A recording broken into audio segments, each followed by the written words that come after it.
New Londo was one of the most prosperous undead cities in Lordran.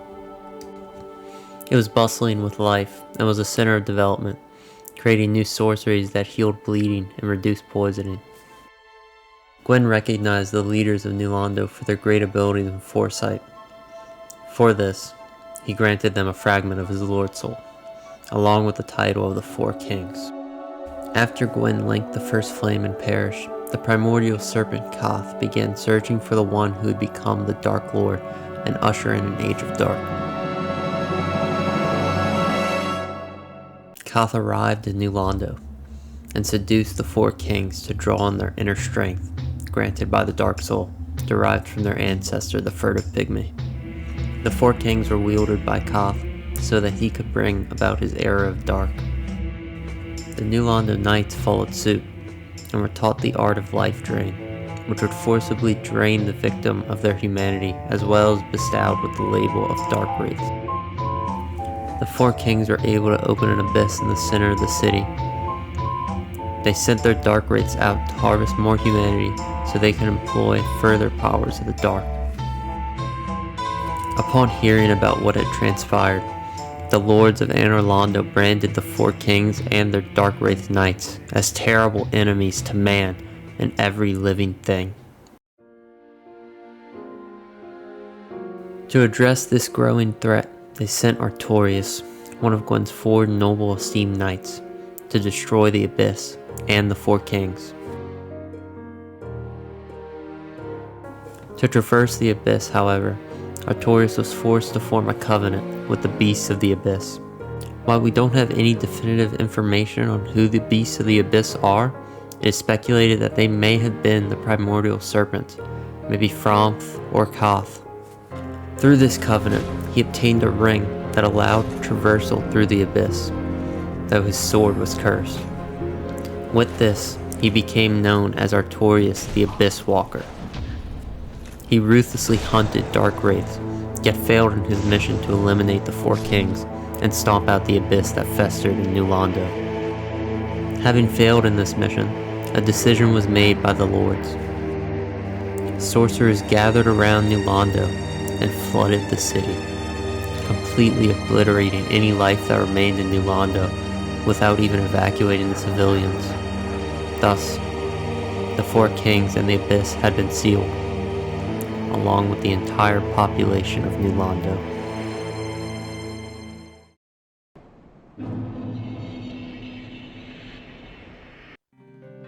"200 to 300 years before the events of the base game, there existed a thriving undead city much like New Londo. After the events of New Londo, Koth left searching for a new Dark Lord, as his Four Kings project had been snuffed out. He eventually was drawn to Oolacile because of an aura coming from a long-deceased pygmy. Not much is known about this pygmy before he died, but it is speculated that he was assassinated in Oolacile by one of Gwyn's four knights, whose name was Kiran. Kiran is not equipped with similar armaments to the rest of Gwyn's knights. She brandishes daggers, which are not fit to penetrate an ancient dragon's scales, which is why many believe she was an assassin, along with her title, Lord's Blade. The theory goes that whoever the pygmy was, he was special in some way, that made him a threat to the Lords and Gwyn, which is why Gwyn ordered him to be assassinated. Further credence is added to this theory, as Koth is drawn to his tomb for a reason that goes unexplained. Thus, it would only make sense that he was special in some regard before his death. Maybe he had a bigger fragment of the Dark Soul that could not be properly controlled by the Dark Sign. Regardless of speculation, what we do know is that he died in Oolacile and was buried beneath the city, never to be seen again. When Koth arrives in Oolacile, he seduces the sorcerers there to dig up the ancient human, and when they do, his humanity runs rampant. He becomes the father of an unstoppable abyss that engulfs Oolacile and its people, making the inhabitants go mad. He is therefore dubbed Manus, Father of the Abyss. In his maddened rage, Manus kidnaps Princess Dusk of Oolacile. Upon hearing about this, the lords once again send Artorias to stomp out the abyss, stop Manus, and save the fabled princess. Artorias, with his loyal companion Sif, braved the abyss and faced Manus, and saved the princess of Oolacile, though dying in the process. But this is a fabrication.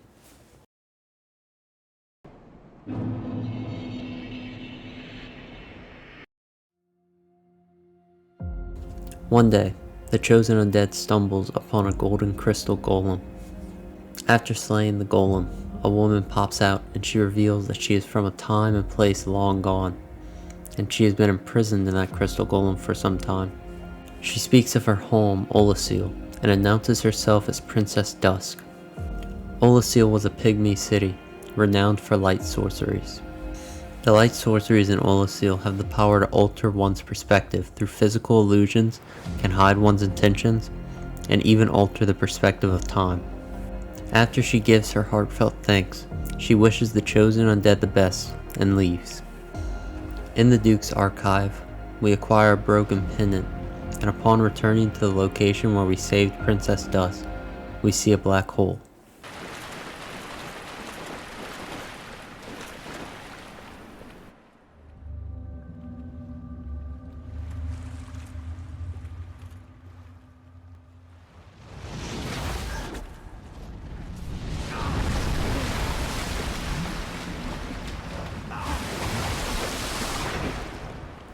A giant hand reaches out, snatches us, and pulls us in. The chosen undead awakes in a strange land. Upon interacting with a friendly mushroom named Elizabeth, we discovered we have traveled back into the past. Ultimately, she asks for our assistance in saving Princess Dusk once again from the terrible father of the abyss, Manus. If we oblige, then we are off on our quest to save the princess.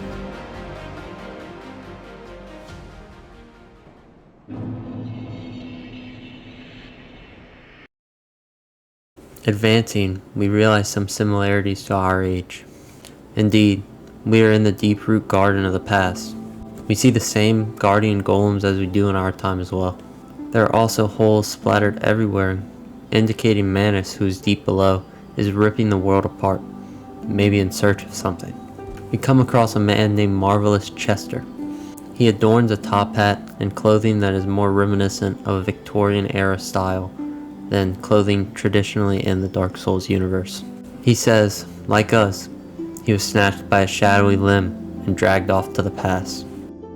We are both strangers in this strange land, but at least now there are two of us. Before we are able to enter the city of Oolacile, we are met with a strong foe blocking our path. Artorias, one of the fabled knights of Gwyn, has succumbed to the abyss. In the cutscene, we see him in the process of being taken by the abyss, as shown by the darkness gathering around him before he fully succumbs. There is also a piece of cut dialogue that was supposed to be used in the cutscene that elaborates more on the fact that Artorias was not fully hollow just yet. Whatever thou art, stay away. Soon, I will be consumed by them, by the dark. And as shown by the start of the cutscene, he is still fighting the creatures of the abyss. Furthermore, the dialogue that was supposed to play when you defeat him was, Thou art strong, human. Surely thine kind are more than pure dark. I beg of thee, the spread of the abyss, it must be stopped. Ah, Sif, there you are. All of you. Forgive me, for I have availed you nothing. This goes to show that even while being encapsulated by the abyss, the goodness in Artorias is still able to reach the surface, though it, admittedly, is faint. The story of Artorias' feats are a lie. He did not vanquish the four kings in New Londo, and he did not defeat the father of the abyss and save Princess Dusk. He and his faithful companion Sif were bested by Manus, and suffering this defeat, they both escaped, barely hanging on to life. And in their last moments together, Artorias shielded Sif with a protective barrier derived from his great shield. And besides, his arm was broken, so the shield would only hinder Artorias. Alone and fatally wounded, Artorias fought for as long as he could, before ultimately succumbing to the abyss. He is a tragic hero, one who was filled with determination and persevered, yet it wasn't enough. Not in New Londo, and not in Oolacile. After putting the legend to rest, we can proceed into the city of Oolacile. The city's landscape is in poor condition. The buildings are askew, the city is overgrown, and the dwellers have gone mad from the leaking abyss under the city. Fighting through the city and descending downwards, the chosen undead finds himself in the tomb of Primeval Man.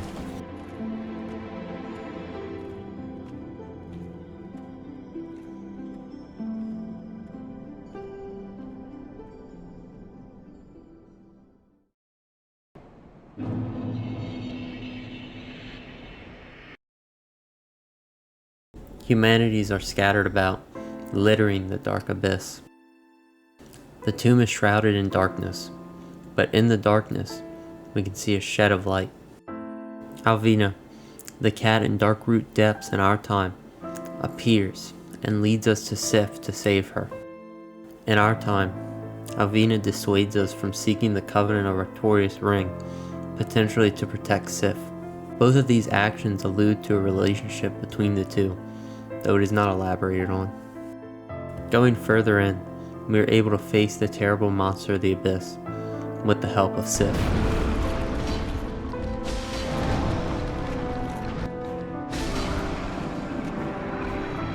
In reality, the chosen undead is the one who defeated Manus, just as he was the one who bested the four kings. Despite it being us who defeat Manus and save the princess, Elizabeth affirms that she will not spread word of our journey, and so the tale of the indomitable Artorias the Abysswalker is spread as a symbol of hope and lore drawing, and will even go as far to inspire an entire legion in their rage against the unstoppable encroachment of the dark. Yet, there remains one who still recalls the truth of the events that unfolded that fateful day. Centuries have passed, and now, in our time, the great wolf Sif stands guard over Artorias' grave, protecting it from those who would seek to defile his resting place in search of the secret of abyss walking.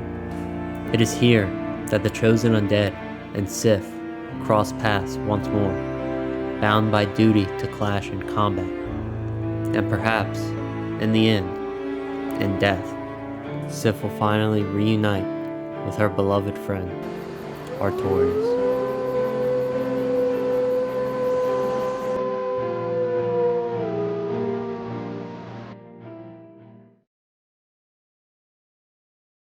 After defeating Manus, we see a Princess Dusk of the past lying unconscious on the ground. She is unresponsive and is seemingly unconscious. Upon returning to our time and speaking with Princess Dusk, she tells us about how the great knight Artorias rescued her, though in truth, she admits, she saw little of what occurred. She even goes as far to say that something about Artorias, a certain balance of the humors, aligned perfectly with ours. She describes that she felt the emotions of the beast who had held her captive, and described the feelings of a wrenching nostalgia, a lost joy, an object of obsession, and a sincere hope to reclaim it. We know the object of obsession, of course, is the pendant that we picked up. The pendant is the reason he reached through time and space to pull us to his time to reclaim it. As to what the pendant might be, it could be a reminder of home, his family, or even a lost lover, the last fragment of his humanity that he still holds on to, even after being consumed by the abyss. My faculties were far from lucid, but I quite clearly sensed certain emotions. A wrenching nostalgia, a lost joy, an object of obsession, and a sincere hope to reclaim it. Could these thoughts belong to the beast from the abyss? But if that were true, then perhaps it is no beast after all.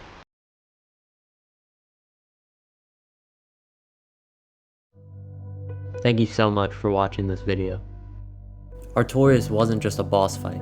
He was a tragedy, a legend, and a glimpse into the true cost of heroism in lore drawing. If you enjoyed diving into the abyss with me, don't forget to like, comment, and subscribe for more videos like this one. Until next time, and remember, don't you dare go hollow.